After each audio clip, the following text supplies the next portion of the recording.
Hi friends, cell बच्चों में તમારું સ્વાગત છે। આજે આપણે જોઈશું ન્યુરોન નર્વસ સિસ્ટમમાં ઇમ્પોર્ટન્ટ ટોપિક છે ન્યુરોન, કે જેની અંદરથી કોમ્પિટિટિવ એક્ઝામમાં બી ક્વેશ્ચન આવે છે અને જ્યારે તમે કોઈ પણ થિયરી એક્ઝામ આપતા હોય એના માટે પણ ન્યુરોન બહુ જ ઇમ્પોર્ટન્ટ છે। ચલો શરૂઆત કરીએ। એ પહેલાં ચેનલને લાઇક શેર સબસ્ક્રાઇબ કરવાનું ભૂલતા નહીં અને હાઇપ કરવાનું ખાસ કરીને ભૂલતા નહીં। ન્યુરોન વિશે જસ્ટ આપણે ઇન્ટ્રોડક્શનમાં મેં તમને કીધું હતું કે ભાઈ નર્વસ સિસ્ટમનો જે સ્ટ્રક્ચરલ અને ફંક્શન ઘણી એક્ઝામમાં પૂછાય તો ન્યુરોન છે, બરાબર। ન્યુરોન નર્વસ સિસ્ટમનો બહુ ઇમ્પોર્ટન્ટ સેલ છે। નવી નર્વસ સિસ્ટમમાં કેટલા આવેલા છે તો 100 બિલિયન આવેલા છે અને બેઝિક સેલ તરીકે પણ આપણે એને ઓળખીએ છીએ। ચલો હવે સ્ટાર્ટ કરીએ। ન્યુરોન, બરાબર। ન્યુરોન શું કામ કરે? પહેલી વસ્તુ એ કે એ શું કરે કે સેન્સ એટલે કે સંવેદના, જે આપણને ખબર પડે ને મૂવમેન્ટ નું મહત્વનું કામ કોણ કરે છે? ન્યુરોન કરે છે, બરાબર। ખાસ કોમ્પિટિટિવ એક્ઝામ માટે ઇમ્પોર્ટન્ટ છે આ, કે ન્યુરોન એ શું કરે, એકવાર નષ્ટ થઈ જાય અથવા નાબૂદ થઈ જાય, ડેડ થઈ જાય, એના પછી રીજનરેટ થતું નથી। તો એનું કારણ શું છે? કારણ કે એની અંદર સેન્ટ્રોઝોમ્સ આવેલા હોતા નથી, એટલે એકવાર એ ડેડ થઈ જાય તો પછી એ ફરી જીવિત થતા નથી। એટલે ન્યુરોન યાદ રાખજો, ન્યુરોનની અંદર રીજનરેટ થવાનો પાવર હોતો નથી, કારણ કે સેન્ટ્રોઝોમ હોતા નથી। ક્લિયર આટલી વસ્તુ? સ્ટ્રક્ચર ઓફ ધી ન્યુરોન તરફ જતા રહીએ। જો ખાસ સમજજો કે આની અંદર શું હોય છે, મેન ન્યુરોનની અંદર 3 હોય, એક તો સેલ બોડી, બરાબર, આ ડેન્ડ્રાઇટ્સ અને આ એક્ઝોન્સ। ક્લિયર? અને અહીંયા જે હોય એ શું હોય? માયલિન શીથ હોય, બરાબર, કે જે એની આજુબાજુ આવેલી હોય, આપણે ઘણીવાર જોયા। હવે આ શું કરે? ડેન્ડ્રાઇટ્સ શું કરશે કે ઇનપુટ ડિવાઇસ છે, એટલે કે જે બોડીમાંથી જે ઇમ્પલ્સિસ આવે એને મેળવશે અને એ શું કરશે પછી સેલ બોડી સુધી લઈ જશે। ક્લિયર? આટલું યાદ રાખજો। અને એક્ઝોન શું કરશે કે આઉટપુટ ડિવાઇસ, એટલે કે સેલ બોડીમાંથી જે ઇમ્પલ્સિસ આવે એ ક્યાં લઈ જશે? એ એક્ઝોનથી બોડી તરફ એ લઈ જવાનું કામ કરશે। ક્લિયર? ચલો આગળ જોઈએ। હવે હું તમને સમજાવું કે 3 ભાગ જોઈ લીધા આપણે।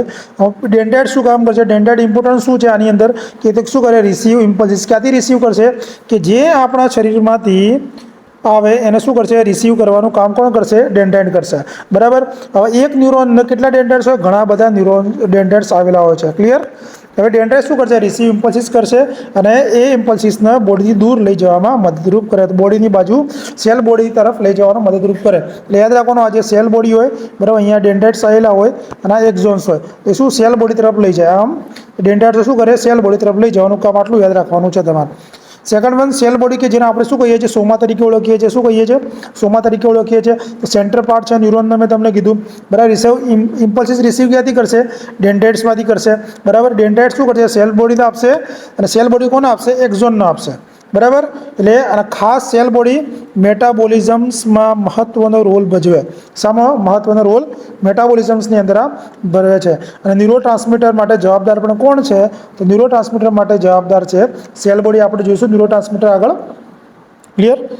થર્ડ વન છે એક્ઝોન, બરાબર। તો એક્ઝોનની અંદર શું આવશે? હવે તમને આઈડિયા આવી ગયો। એનો શેપ કેવો હોય છે? તો સિલિન્ડ્રિકલ શેપના હોય છે, એ ક્લિયર ઇમ્પોર્ટન્ટ છે। હવે ઇમ્પલ્સિસને શું કરશે? સેલ બોડીથી બીજા ન્યુરોન તરફ લઈ જવાનું કામ કરે, બરાબર। એટલે ન્યુરોનથી દૂર લઈ જવામાં જે કામ કરે એ કોણ કરશે? એક્ઝોન। હવે મેં તમને કાલે વાત કરી હતી સાયનેપ્સની, બરાબર। સાયનેપ્સની અંદર શું આવશે કે ફ્લુઇડ ફિલ્ડ ગેપ જંક્શન્સ, કે બે ન્યુરોન વચ્ચેનું ફ્લુઇડ ભરેલું જે ગેપનું જંક્શન્સ હોય એને આપણે શું કહીએ છીએ? સાયનેપ્સ તરીકે ઓળખીએ છીએ, બરાબર। કે જો પ્રી સાયનેપ્ટિક અને આફ્ટર સાયનેપ્ટિકમાં શું કહેવાય કે સાયનેપ્સ પહેલાં જે હોય એને શું કહેવાય? પ્રી સાયનેપ્ટિક, અને પછી જે હોય એને પોસ્ટ સાયનેપ્ટિક તરીકે આપણે ઓળખીએ છીએ। ક્લિયર? જો એની અંદર ન્યુરોલીમા અને એક્ઝોલીમા બે હોય છે, એટલે ન્યુરોનની આજુબાજુ જે કવર આવેલું હોય એને આપણે શું કહીએ છીએ? ન્યુરોલીમા તરીકે ઓળખીએ છીએ। એટલે ન્યુરોલીમા મતલબ એક મેમ્બ્રેન છે। કોની મેમ્બ્રેન? કે જે ન્યુરોનની આજુબાજુ મેમ્બ્રેન આવેલી આપણે શું કહીએ? ન્યુરોલીમા। યાદ રાખજો, બરાબર। એ શું કરે? આખા ન્યુરોનનું કવરિંગ પડ છે આ, બરાબર।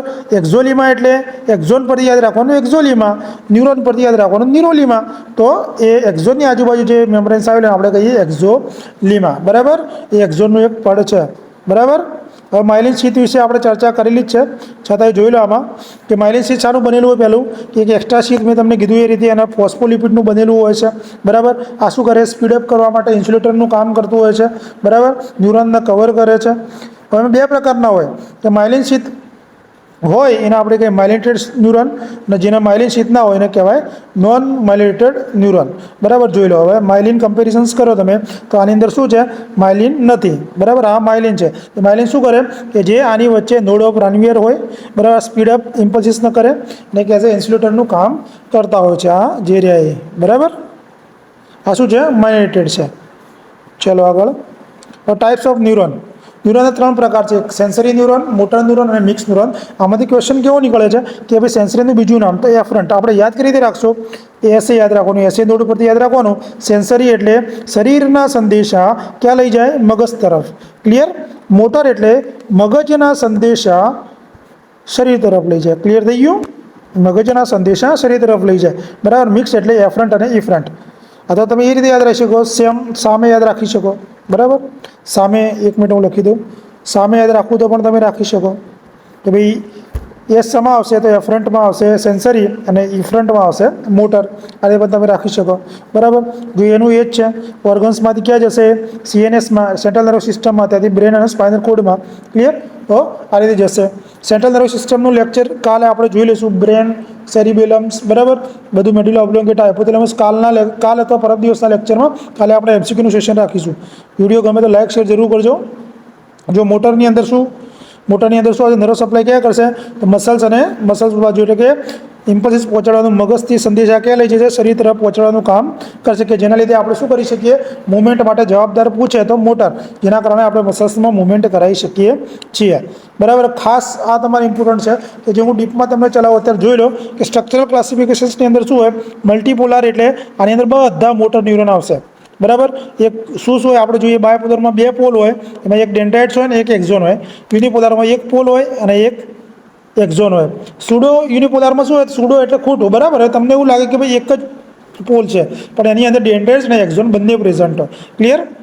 એટલે આ હું તમને આગળ ડિટેલ્સમાં સમજાવું. બરાબર, આ સપોર્ટિંગ સેલ જે ન્યુરોનના છે આપણે થોડા ડીપમાં જોઈશું. ક્લિયર? એમાં પહેલો છે ઓલિગો ડેન્ડ્રાઇટ્સ. યાદ રાખજો, આમાંથી એક MCQ 100% દરેક કોમ્પિટિટિવ એક્ઝામમાં નીકળે છે. તો આની અંદર યાદ કરી રાખશો, ઓલિગો એટલે ઓછું. શું થાય? ઓલિગો એટલે ઓછું. ડેન્ડ્રોસાઇટ્સ મતલબ ડેન્ડ્રાઇટ્સ, જે આપણે જોઈએ.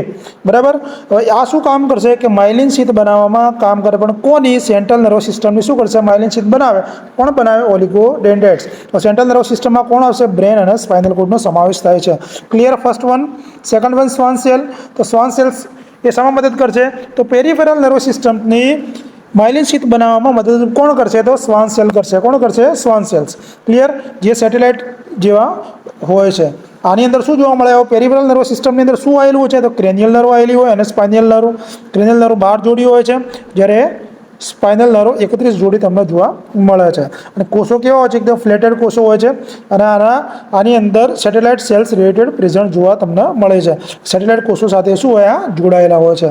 ક્લિયર? એટલે સેટેલાઇટ તમને પૂછે તો શેમાં આવશે? શ્વાન સેલમાં. શ્વાન સેલ શું મદદ કરશે? તો પેરિફેરલ નર્વસ સિસ્ટમની માઇલિન શીથ બનાવવામાં મદદરૂપ કરશે. ક્લિયર? Third one astrocyte. ઘણીવાર એક્ઝામમાં ક્વેશ્ચન પૂછેલો હોય, સ્ટાર શેપના કયા સેલ છે? તો એસ્ટ્રોસાઇટ્સ. કયા? એસ્ટ્રોસાઇટ્સ. ક્લિયર? અને કેવા હોય છે? સ્ટાર જેવા હોય છે. અને ખાસ શું કામ કરશે? મેટાબોલિઝમનું કામ કરે છે, જેની અંદર ગ્લુકોઝ પ્રોવાઈડ કરવાનું કામ કરશે. શામાં? ગ્લુકોઝ પ્રોવાઈડ કરવાનું કામ કરે છે. અને બી બ્લડ બ્રેન બેરિયર બનાવવાનું કામ પણ કરે છે. આ કરે છે. અને બ્રેનનું રક્ષણ કરવાનું કામ પણ આ કરે છે.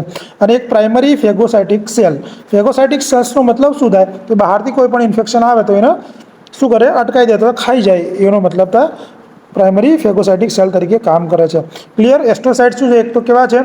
એક તો સ્ટાર આકારના છે, મેટાબોલિઝમ્સનું કામ કરે છે, આ મુદ્દો યાદ રાખવાનો. બ્લડ બ્રેન બેરિયરનું કામ કરે છે અને પ્રાઇમરી ફેગોસાઇટિક સેલ્સ તરીકેનું કામ કરે છે. માઇક્રોગ્લિયલ સેલ્સ. તો માઇક્રોગ્લિયલ સેલ્સ એ ચોથો પ્રકાર છે. એકદમ નાના સેલ્સ હોય છે, આ પણ ફેગોસાઇટિક. હવે તમને પૂછે કે ભાઈ બ્રેનની અંદર ફેગોસાઇટિક સેલ્સ કયા કામ કરે છે? તો તમારે શું યાદ રાખવાનું? માઇક્રોગ્લિયલ સેલ્સ યાદ રાખવાનું. બરાબર, ખાલી જે ગ્લિયલ સેલ્સ આવે શું છે? સપોર્ટિંગ સેલ છે, યાદ રાખજો. અને માઇક્રોગ્લિયલ આવે એટલે ફેગોસાઇટિક સેલ. અને એપેન્ડાઇમલ સેલ્સનો ક્વેશ્ચન પણ લગભગ પૂછાય છે. બરાબર, તો એપેન્ડાઇમલ સેલ્સ ક્યાં હોય? આનાથી શું બને? જે આપણે વેન્ટ્રિકલ્સ હોય એ વેન્ટ્રિકલ્સને શું કરશે? આ લાઇનિંગ બનાવવાનું કામ કરે. શું કરે? લાઇનિંગ બનાવવાનું કામ કરે છે. અને જેને આપણે શું કહીએ છીએ? કોરોઇડ પ્લેક્સસ, કે જે CSFનું પ્રોડક્શન સાઇટ છે. ઘણીવાર એક્ઝામમાં પૂછાય છે કે ભાઈ CSF ક્યાંથી ઉત્પન્ન થાય છે? તો કોરોઇડ પ્લેક્સસમાંથી એ ઉત્પન્ન થાય છે. ક્લિયર? ન્યુરોનના ક્લાસિફિકેશન્સમાં જો આપણે આગળ તમને કીધું હતું મલ્ટી બાયપોલાર યુનિપોલાર સ્યુડોપોલાર, તો એનું ડીપમાં જોવાનું છે આપણે. તો મલ્ટીપોલાર ન્યુરોનમાં શું હોય એટલે કે એની અંદર મેં કીધું કે મલ્ટિપલ પોલ્સ તમને જોવા મળે, બરાબર, પણ આની અંદર વન એક્ઝોન હોય અને મલ્ટિપલ ડેન્ડ્રાઇટ્સ જોવા તમને મળશે. આ યાદ રાખજો ખાસ. ક્લિયર? એ કે જેટલા બી મોટર્સ હોય આપણા બોડીની અંદર, જેટલા બી મોટર્સ ન્યુરોન્સ આવેલા છે એ બધા શામાં આવશે? મલ્ટિપલની અંદર આવશે. ક્લિયર? સેકન્ડ વન બાયપોલાર ન્યુરોન સમજી લો. જો બાયપોલાર એ બંને બાજુ, બરાબર, તો આની અંદર શું હોય? બે પોલ્સ તમને જોવા મળશે. શું જોવા મળશે? બે પોલ્સ તમને જોવા મળશે કે જેની અંદર શું હોય? એક પોલારની અંદર એક્ઝોન અને બીજાની અંદર શું જોવા મળે? તમને ડેન્ડ્રાઇટ્સ જોવા તમને મળશે. એમાં જે રેટાઇનાનો એક્ઝામ્પલ, રેટાઇનાનો ફર્સ્ટ ન્યુરોન છે એ બાયપોલાર ન્યુરોન છે. ક્લિયર? યુનિપોલારની અંદર શું હોય? એક જ સિંગલ પોલ તમને જોવા મળે કે જે એક્ઝોન નો જ નીકળે, તેમાંથી માત્ર શું નીકળે? એક્ઝોન જ નીકળે. શું નીકળે? ખાલી એક્ઝોન જ નીકળે, ડેન્ડ્રાઇટ્સ નીકળતા નથી. કે જે આપણે ટ્રાઇજેમિનલ નર્વ રહી, બરાબર, એ એની અંદર આવશે. અને ફોર્થ વન હતું કે સ્યુડો યુનિપોલાર. મેં તમને કીધું સ્યુડો મતલબ શું થાય? ખોટું, બરાબર, તમને આભાસ થાય, ફોલ્સ થાય. એ શું તમને એવું લાગે ભાઈ સિંગલ જ પોલ છે? ના, પણ એની અંદર તમને એક્ઝોન અને ડેન્ડ્રાઇટ્સ બંને જોવા મળશે, બરાબર. એમાં જે આપણે ગેંગ્લિયા અને ડોર્સલ રૂટ હોય એની અંદર જોવા મળશે. ક્લિયર? જે ઓટોનોમિક નર્વ સિસ્ટમ્સની અંદર એ જોવા મળે છે. કોના જોડે? આ ખાસ કરીને ઓટોનોમિક નર્વ સિસ્ટમ સાથે જોડાયેલું છે. ક્લિયર? જે સિમ્પેથેટિક અને પેરાસિમ્પેથેટિક આવે છે. હવે એનો એફરન્ટનું મેં તમને સમજાવી લીધું. કઈ રીતે યાદ રાખશો? જો એસે એફેક્ટ મેં લખ્યું છે. અને આ પીડીએફ લેવા માટે મારી ટેલિગ્રામ ચેનલ કે જે @healthbuzz, હું લિંક પણ મોકલી દઈશ. અને કોમેન્ટ કરવાનું ભૂલતા નહીં. કોમેન્ટમાં નોટ લખજો કે જેથી હાઇપ કરવાનું ખાસ કરીને ભૂલતા નહીં, બરાબર. આ મેં તમને ચલાવી લીધું અને એકવાર તમે એમાં વાંચી લેજો, બરાબર. હવે ખાસ કરીને એક્ઝામની અંદર આ ન્યુરો ટ્રાન્સમીટર પૂછે છે, બરાબર. એમાં કે ભાઈ એક્સાઇટરી ન્યુરો ટ્રાન્સમીટર કયા, ઇન્હિબિટરી કયા અને મિક્સ કયા, બરાબર. તો ખાસ કરીને ઇમ્પોર્ટન્ટ આ તમે યાદ રાખી જ લેજો. તો જો એક્સાઇટરીમાં પૂછે તો ગ્લુટામેટ, એસ્પરેટ, નાઇટ્રિક ઓક્સાઇડ અને હિસ્ટામિન, બરાબર. તો એ શું છે? એક્સાઇટરી ન્યુરો ટ્રાન્સમીટર છે, બરાબર. ઇન્હિબિટરીની અંદર શું ગાબા આવશે, ગ્લાયસિન આવશે, સિરોટોનિન આવશે અને ડોપામાઇન આવશે, બરાબર. એ શામાં આવશે? તો એ ઇન્હિબિટરીની અંદર આવશે. આ તમારે ગોખવા જ પડશે. અને એક્ઝામમાંથી પૂછે તો નીચેમાંથી એક્સેટરી ઉત્તેજક નથી અથવા એક્સેટરી ન્યુરો ટ્રાન્સમીટર નથી, મિક્સની અંદર એપિનેફ્રિન, નોન એપિનેફ્રિન અને એસિટાઇલકોલાઇન. આ તમને તો યાદ રહી જાય એવા જ છે, બરાબર. તો ખાસ યાદ રાખજો. જો શાના માટે આ તમે ડીપમાં નહીં યાદ રાખો તો કોઈ વાંધો આવશે નહીં, બરાબર. આ સપોર્ટિંગ સેલ્સની અંદર આપણે જે ચર્ચા કરી તમને પીડીએફમાં મળી જશે. હવે જો મેનિન્જીસમાંથી ક્વેશ્ચન નીકળે. મેનિન્જીસ એટલે શું થાય? મેમ્બ્રેન, બરાબર. મેનિન્જીસ કે જે બ્રેનની આજુબાજુ લેયર આવેલું ને આપણે શું કહીએ? મેનિન્જીસ તરીકે ઓળખીએ છીએ, બરાબર. તો એની અંદર 3 લેયર હોય: પાયામીટર, એરેકોમીટર અને ડ્યુરામીટર. પાયામીટર એટલે શું? ઇનર મોસ્ટ આ મિડલ લેયર અને ડ્યુરામીટર. અમુક વાર ઇનર ટુ આઉટર લેયર પૂછી લે, બરાબર, આઉટર ટુ ઇનર પૂછી લે, તો આપણે યાદ કરી રીતે રાખવાનું ડીએપીનું કટવું, યુરિયાનું ડીએપીનું કટવું. આઉટરથી યાદ રાખવાનું કે ભાઈ ડ્યુરામીટર, એરિકોમીટર તો વચ્ચે જ આવશે અને પાયામીટર સૌથી અંદરનું, એ તમારે યાદ રાખવાનું હોય છે. એટલે પાયામીટર સૌથી અંદરનું હોય એટલે ત્યાં શું આવેલું છે? બ્લડ વેસલ સૌથી વધુ પ્રમાણમાં તમને જોવા મળશે. એરેકોમીટરની અંદર તમને શું જોવા મળશે? કે એની અંદર આ પાયાના એરેકોનેડ વચ્ચે આવેલું હોય એટલે એની કન્ટેન્ટની અંદર એરેકોનેડમાં તમને CSF જોવા મળશે. શું જોવા મળશે? સેરિબ્રો સ્પાઇનલ ફ્લુઇડ સૌથી વધારે જોવા મળતું હોય છે, બરાબર. અને આના કન્ટેન્ટની અંદર એરેકનોઇડ વિલાય શું આવેલું? એરેકનોઇડ વિલાય કે જે CSFનું એબ્સોર્પ્શન કરવામાં મદદરૂપ કરે. યાદ રાખજો, એરેકનોઇડ વિલાય શું કરે? CSFનું એબ્સોર્પ્શન કરવાનું કામ કરે. ડ્યુરામીટર લાસ્ટમાં છે તો એની અંદર શું આવ્યું? ક્રેનિયલ જે પેરિઓસ્ટમ હોય તે સૌથી બહારનું એટલે કઠણ તમને જોવા મળશે. જો મેનિન્જાઇટિસ એટલે ઇન્ફ્લામેશન ઓફ ધી મેનિન્જીસ, બરાબર. એમાં એસેપ્ટિક અને સેપ્ટિક પણ હોઈ શકે, બરાબર. અને જો સિમ્ટમ્સ પણ છે: ન્યુટ્રલ રિજિડિટી, કર્નિંગ સાઇન અને બ્રુજિંગકી સાઇન. આ ખાસ પૂછે છે એક્ઝામની અંદર, બરાબર, કે બ્રુજિંગકી સાઇન અથવા કર્નિંગ સાઇન શામાં જોવા મળે છે, એમાં શું થાય છે, એ તો આપણે ડિઝીઝ કન્ડિશનમાં જોઈશું. હવે ખાસ કરીને લોબ, જો લોબની અંદર તમારે યાદ રાખવાનું કે ભાઈ લોબમાં મોટર એરિયા મેં લગભગ આ ચલાવી દઉં શાયદ, બરાબર. હવે આ જે પાર્ટ્સ છે બ્રેનવાળો CNSનો પાર્ટ્સ હું કાલે તમને ડિટેલ્સમાં ભણાવીશ. વિડીયો કેવો લાગ્યો લાઈક કરવાનું ભૂલતા નહીં.